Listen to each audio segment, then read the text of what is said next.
with a YouTube. It's a beautiful Sunday, June 11th. And we are ending the week off pretty decent. Started a little rocky, but, we recovered. As logistics goes, you have some hiccups every now and then. And I think I started out my week having to recover a load for a driver that had a breakdown. And speaking of breakdown, that's kind of what I want this video to be about today. All trucks will have their issues, and we'll break down sometime, have little breakdowns, little hiccups here and there. Even small problems will have you on the side of the road. Small problems will have you in the shop, for things outside of our control. It could be electrical, it could be sensor, it could be, just a plethora of things. So that's kind of why I wanted to shoot this video, maybe to try to help some people, maybe make some choices on vehicle selection, especially for leasing, man, this is just my opinion. Don't take this as advice at all. No sponsor, but this shit is good, y'all.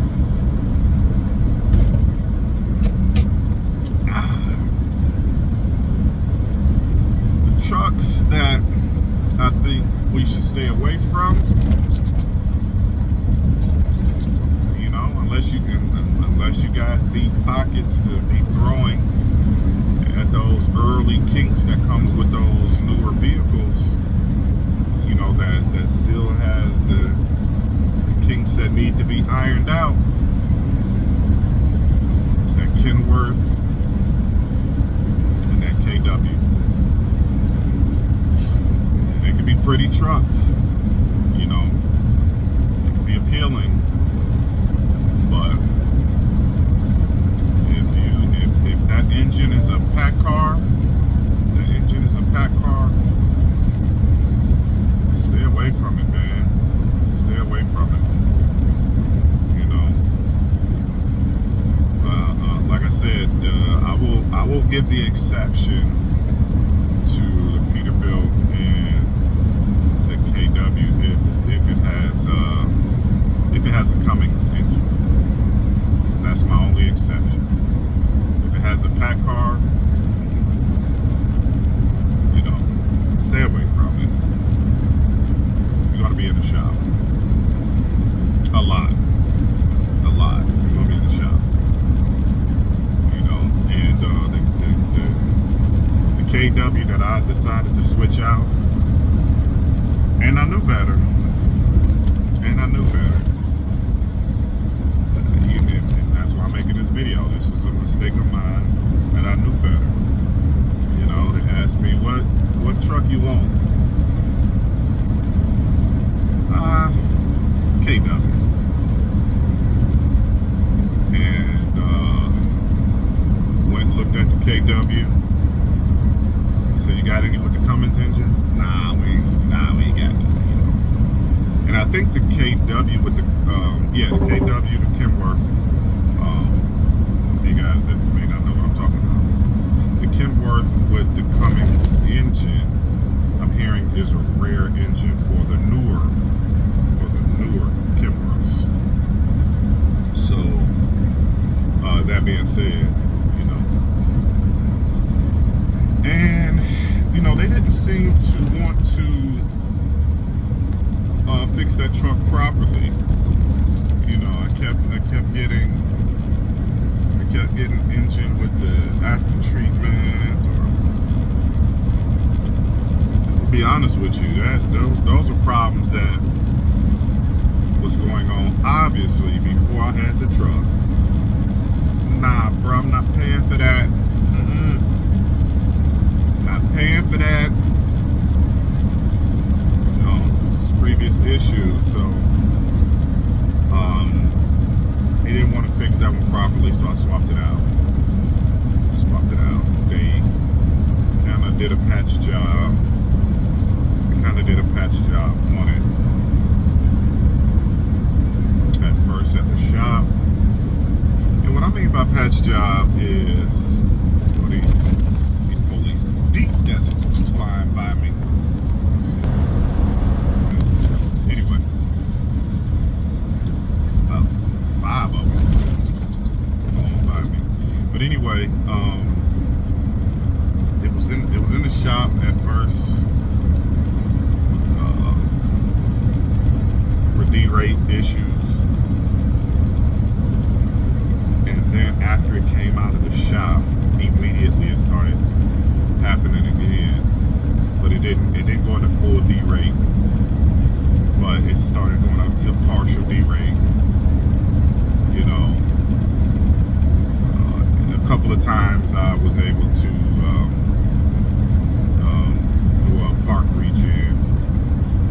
Sometimes it wasn't able to do it, and I'm just not going to be in a truck like that where, you know, I got to constantly worry about that. And eventually, if you have it long enough, that's going to be your issue and not the company's issue. So I wanted to immediately get out of that truck. So my suggestion for guys that are selecting trucks and have immediate issues, I know there has been a narrative that, oh, once you drive off the lot, anything that goes is your problem. That could be. That wasn't my experience with it. You know, I think if you urgently let them know that, hey, this is obviously a problem that was prior to me going on. I hope you guys don't expect me to fix this, and it's still going on. So that's proof that there's a constant problem with it. And so the straw that broke the camel's back on me keeping that one was, like I said, it was happening again after it came out of the shop to get quote unquote fixed. But I think in all honesty, it might have been an issue where the filters needed to get baked, and maybe they didn't want to spend the money to do it. That's my opinion. I don't know, I'm not a mechanic, but that's my opinion. Could be, could not be, I don't know. So I was going through the Midwest, and I said, hey, you know, it's happening again. I'm gonna bring this thing to the shop. I didn't give them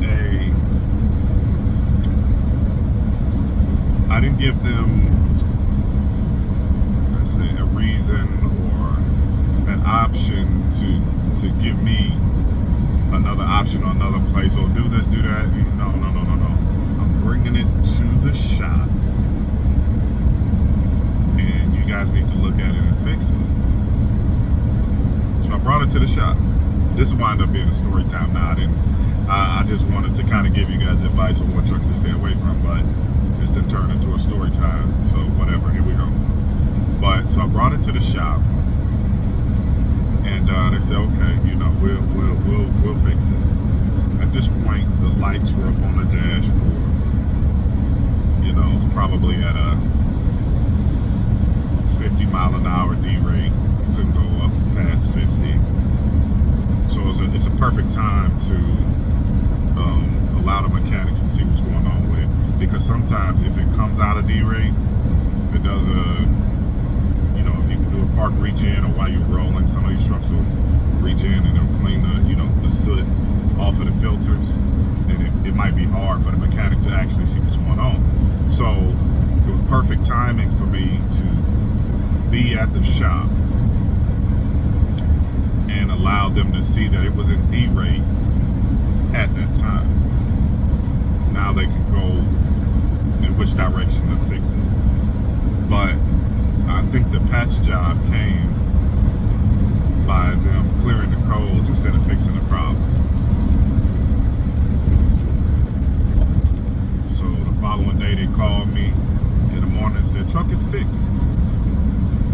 I said, okay, cool, truck is fixed. Now, I didn't think that they would just clear the codes only. Man, come on.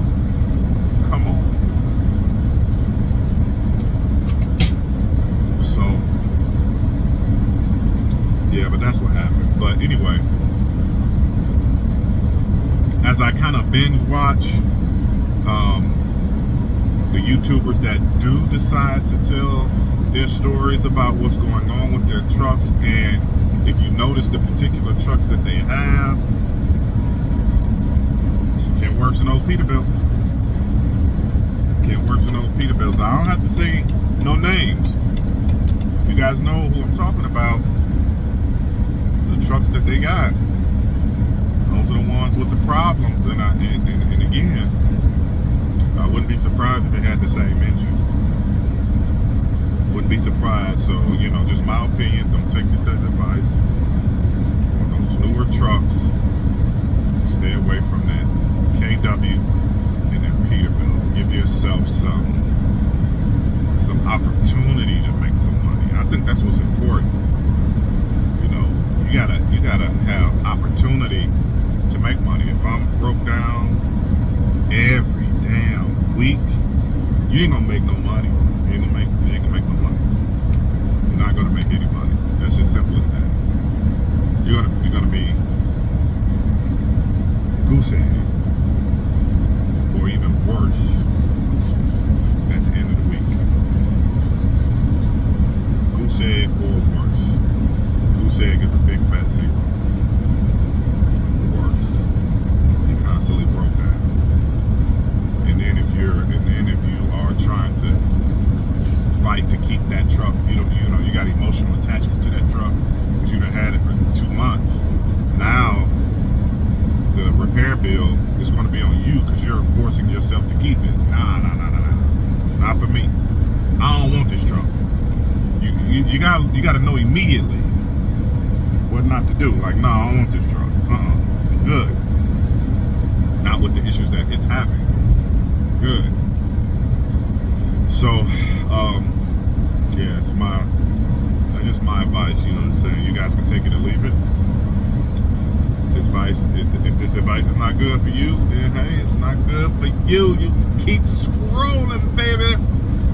But if this advice is for you, no problem. It's a layup. This is free game right here. You know, there's a guy who up under one of my comments probably a couple months ago. He asked me, and I try to answer most questions if I can. He asked me, should he get the brand new truck?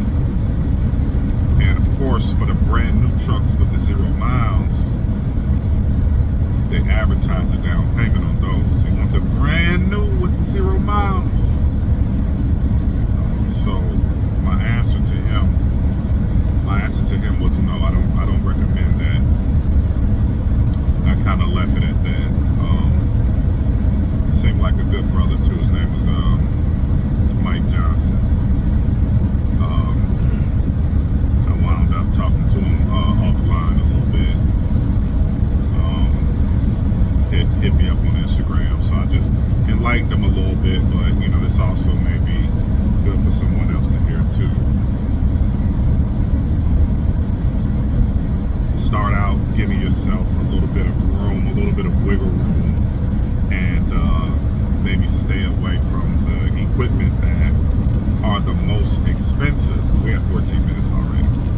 You know, I like to keep my videos short and sweet, so I'll try to wrap this up in a couple minutes, but give yourself a little wiggle room. I think one of my first few videos, I was in a trailer yard, and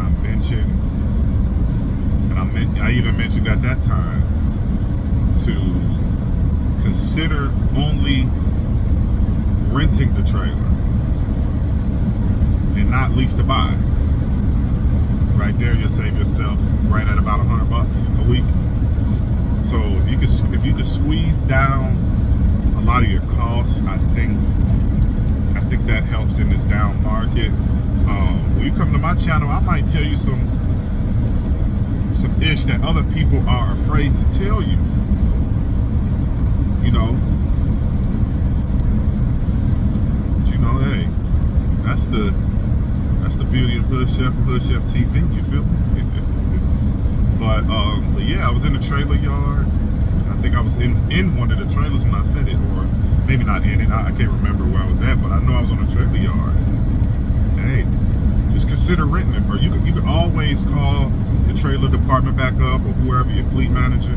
You can always call them back up and say, hey, you know, 2 months in now, you know, getting good loads, I'm making money. I like to lease to buy the truck. I mean the trailer. That's always an option. Of course they're not gonna say no. Of course they're not. You know, but that extra $100 a week times 3,000 drivers or more in their fleet at any given time, and it's probably a 90% or above fail rate on the completion of the equipment. That's a lot of surplus.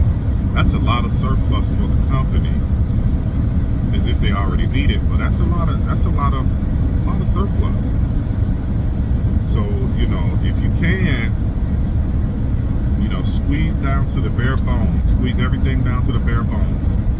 You know, every now and then they even have trucks that maybe a few years old. They maybe got some miles on them, 300,000 miles, maybe 400,000 miles. That may be way cheaper than the $700 a month. You can get one for about $5. I've seen. You know, I've been in the office over there with the office manager. That's his title. It's way in the back there. I'm not gonna say his name. Way in the back in the office, back there by the vending machines. But you know, I've seen them have trucks that come in off a repo. You know, $550 a week, $500 a week. They're, you know, a lot cheaper than the newer trucks for $700 or whatever. You give yourself a $300 a week wiggle room right there alone. You know, by considering an older truck, and also only doing the rental trailer instead of the lease to own trailer. Save yourself $300 a month right there. That'll give you enough. That'll give you enough wiggle room to see if you can make it. At all. If you can make it, if you got what it takes, if you can, you know, conserve your fuel, if you can, you know, run and be on time, you know, at the shippers and receivers, to see if you got what it takes. That'll give you a little bit of cushion. But you know, again, we're at 18 minutes.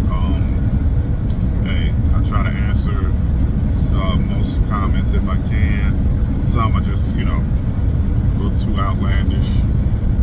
You know what I'm saying? Not most of the, you know, every now and then I get a troll, but yeah, hey, you guys be safe. Hood Chef TV, you know, we practice safety over here. I haven't seen too much going on my route this week. I haven't seen, you know, no accidents, I don't think, this week, so that's a blessing. So hopefully you guys are being safe out there, as I am trying to be as well. But I just wanted to give those couple of little tips right there. And I'm out, man. We'll try to record another video going down the road, you know, a little later. Maybe I'll go through some of my comments and see, you know, what you guys are saying, and I'll touch on it. But until next time, peace out, be safe. Yeah.